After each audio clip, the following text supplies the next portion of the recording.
1956, Professor Quigley wrote a book entitled Tragedy and Hope, A History of the World in Our Time, in which, in 1,348 pages, he outlined the entire history of modern times and the secret society which had come to dominate the American government.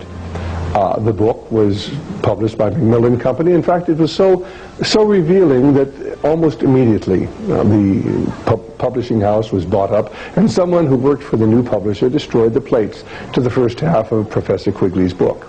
If you doubt what I am telling you, we actually have a taped interview which I found in Professor Quigley's papers back at Georgetown University when I went through them back in 1980, and we offer that taped interview with Professor Quigley where he tells how somebody destroyed the plates the first half of his book, and then how his publisher refused to reprint the book even though there was demand from all over the world. That's available in our 4-tape set, The Secret Government, available from Radio Liberty by calling 1-800-5-HIV-WAR. Now, of course, the Council on Foreign Relations is not the only organization working behind the scenes to change America from a free society into a corporate socialist or fascist society. There are many organizations, and that story is told in our video entitled The Brotherhood of Darkness, and the true story of the murder behind the Orient Express, and of course is contained, at least the soundtrack, in our 4-tape set, Secret Societies. Ladies and gentlemen, America is in terrible trouble. Have you ever noticed it really doesn't seem to matter whether we have the Republicans or Democrats in control of Congress or in control of the White House? The same foreign and domestic policies continue. In fact, if you read Senator Barry Goldwater's book, With No Apologies, on page 279, he will tell you that, you know, since the late 1940s, shortly after the war, there have been 4 Republican presidents and 3 Democrat presidents, and he was, of course, taking us up till 1979 when his book was written.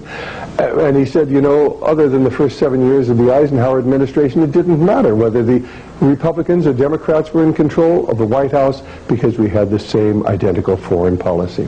If you read Professor Quigley's book, Tragedy and Hope, A History of the World in Our Time, on page 1247 and 1248, he will tell you that what we really need are 2 political parties that are just the same, so we can vote the scoundrels out at any time, but nothing will change. The same foreign and domestic policies will continue. In fact, Professor Quigley, on page 324 of his book, Tragedy and Hope, the one where the pages, the plates, the first half of the book were actually destroyed by someone, and the publisher refused to ever reprint the book in its entirety. Professor Quigley tells us that the central banks of the world are working to create a feudal system by which they can control the governments, and then the governments will control the people of the world. The true objective of what's going on today is the establishment of a one world government, a new world economic order, and a new world spirituality. And behind everything that is transpiring today are dark and sinister spiritual forces. For indeed, we are engaged in a spiritual battle. If you read Ephesians 6:12, you'll find this reference. For we wrestle not against flesh and blood, but against principalities, against powers, against the rulers of the darkness of this world, against spiritual wickedness in high places. Wherefore take unto you the whole armor of God, that you may be able to withstand in the evil day, and having done all, to stand. Ladies and gentlemen, the forces which control the Council on Foreign Relations and the Trilateral Commission and the Bilderbergers and the Masonic Movement and the Skull and Bones Society and the Federal Reserve Board and the central banks of the world are joined together in a continuity of evil. There are dark and sinister spiritual forces in the world today.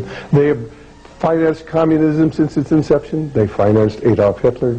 They took us into a no-win war in Korea. They took us into a no-win war in Vietnam. And of course today they are building up the military potential of communist China. Will America survive as a free nation? Only if the people of this nation are willing to join together and become informed, become involved in the political process, first of all to understand it's a spiritual battle, to come to understand why America was a great Christian nation at one time, and then how we lost that freedom.